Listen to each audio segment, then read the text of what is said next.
Because the fact is, using prosecution as a weapon is proactively, not just defensively, is an adjustment to our strategy in the counter-terrorism field that we've got to make. It's something that we just need to prioritise. And I think every time we hear of the terrorist threat expanding, that point comes home very clearly to me. The second point I want to make is we're getting told that it will almost be impossible legally to develop a viable system so that intercept can be used without exposing the GCHQ and the other authorities to fishing expeditions from some wily, cunning defence lawyers.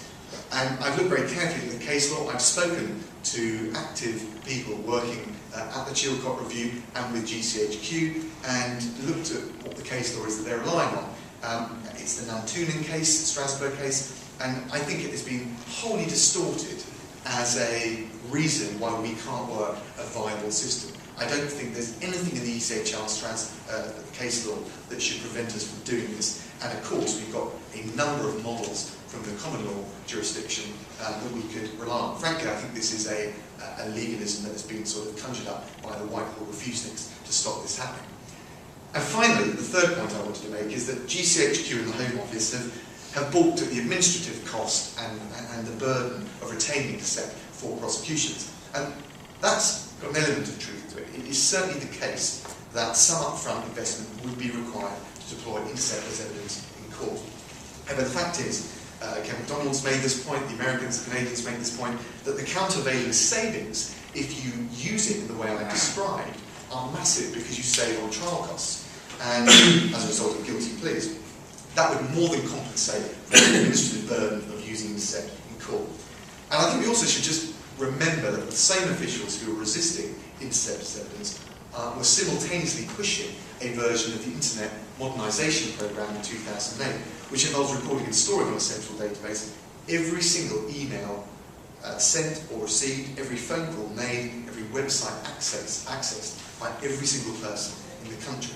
Now, that is a project, and it's been sort of put into a hiatus at the moment. I suspect it will rear its ugly head at some point. But that programme dwarfs in size and in operational ambition the comparatively modest administrative burden required to use intercept as evidence in criminal trials.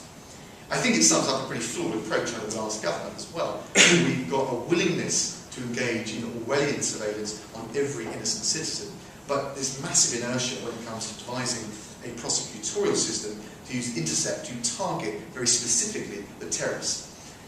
Ladies and gentlemen, I think it's the job of government and MPs to listen very carefully to what our public servants say to us and advise us, especially our excellent intelligence services. But I think it's also our job to test very carefully these assumptions and the evidence that they bring to play and help provide the leadership to instigate the reform where it's necessary, however uncomfortable that may be. And nowhere is that more true than in counter-terrorism.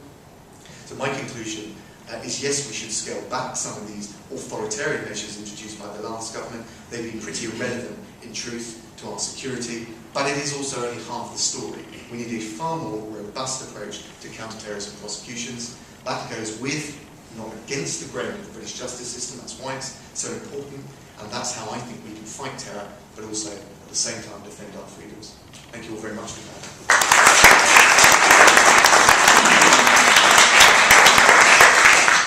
Dominic, thank you so much, and I'm going to pass now straight on over to David James. Thank you. Thank you firstly for inviting me. This is the first Big Brother Watch functionality which wasn't either at a bar or a nightclub. And so this has got good and bad to it. Secondly, let me pick up straight away. I'm going to be quite brisk and speak quite quickly because I think we want to get back and talk with Dominic about his excellent report. But one of the things he focuses on in the report is the need to base our judgments in this area of maximising both freedom, the rule of law, and the defeat of terrorism. They're not alternatives or not opposites. They are adjuncts. Maximising them. He quite rightly focuses on the need to make judgments on the basis of evidence. And this is an area, of course, where evidence is pretty hard to come by. Why? Because it's broadly a secret area, and it's true to say that whenever you're dealing with terrorism and intelligence, secrecy is necessary. but it is not necessarily about everything all the time. And since we're sitting in the Thatcher room, I thought I might start by telling you a little parable. It's actually a true story. 25 years ago, Margaret Thatcher gave an instruction to both MI5 and MI6 and their sponsoring ministries, saying that they were allowed to move out of the rather ancient century house in the case of MI6, and to move out of, I think, Curzon Street and Gower Street in the case of MI5, into the grand buildings that you now see along the river, Thames House and Vauxhall Cross. And she approved the budget, she approved the project, and away they went. Well, of course, it's the government, and the buildings were completed, and surprise, surprise, they came in £150 million or more over budget. They were at least, in one case, at least 3 times over budget.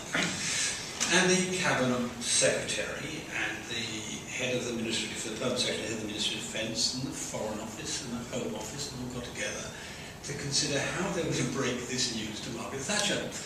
Well, unreasonably, they were a little nervous about this, and they decided they were going to classify this information as so secret that even the Prime Minister couldn't be told.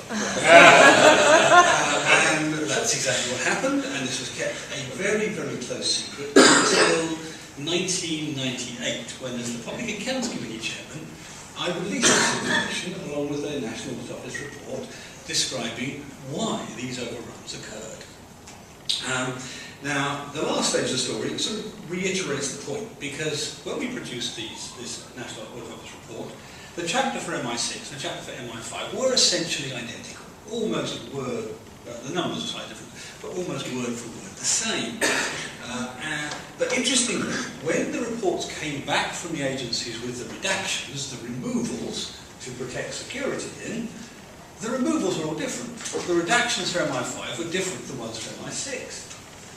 So I read this and I thought, this is interesting.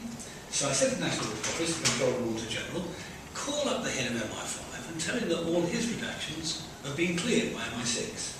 And call up the head of MI6 and tell him that all his redactions have been cleared by MI5.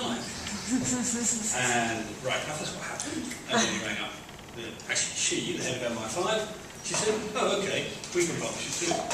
What up here, MI6? Oh, yeah, okay, we can publish it too. So instead of having about 50 redactions in each chapter, they were reduced to 3 redactions in each chapter. What does that tell you? It tells you that the redactions had nothing to do with the security of the state and everything to do with protecting the organisations from embarrassment. Now, I don't say this to be rude about MI5 or MI6, well, not very much. What I say, therefore, is to point out that this is a recurrent theme in bureaucracies. Bureaucracies that are not held to be accountable will always seek to cover up their mistakes, which these were. These were simple mistakes. These were not good technical. These were errors, right? To cover up their mistakes. And we see it time and again. Now, as we sit here, the inquest on 7/7, the 2005 atrocity, is going on. At the time, we did not, in order to protect the national solidarity in the face of the terrorist attack, we did not press the government very hard, the then government very hard, to have an inquiry. But we should have had an inquiry into that in order to put the evidence on the table that Dominic's talking about here, the evidence for how effective or ineffective we were. And what happened was that the agencies essentially rejected this or resisted it. And they resisted it on the grounds that it would be impossible to do, too time-consuming and so on. Well, guess what? They've now got a full-scale inquest on, they've got court cases against them. I mean, you name it. If they want to be paralysed themselves, that's where they are. And bear in mind that it's not unusual in our history to have inquiries into intelligence. I mean, very few of you, none of you in this room would be old enough to remember the Radcliffe inquiry, which was an inquiry into the Vassal case. There are a whole series of other inquiries throughout the 50s and 60s which served to help rid MI5 and MI6 of Soviet penetration. Now, the point of this rather long story is that if we are going to base our approach to these things on evidence, then we have to be a little more open about things that don't need to be secret. Of course, there are things that are secret, but there are, and necessarily will always remain so. but there's a great deal that should be the case. Now, in 7/7, after 7/7, what happened? About 1 month later, I think it was in August, I'm doing this from memory, but in August, Tony Blair used the phrase, "the rules of the game are changing," or have changed, one of those things. Now, what did he mean by that, and why is he saying it? What he was trying to say was that global terrorism was somehow different from the experience of terrorism that we'd had before. Well, I suppose in a way it was. Some tactics always change in this. But the truth of the matter is that in 5 years we have lost, tragically of course, 52 people to that terrorist attack. In the Irish troubles, we lost 3,000, including 5 members of this House of Commons. It came right to the core of our country. It froze the city, it locked up the city for quite a long time. You had the ring of steel around the city.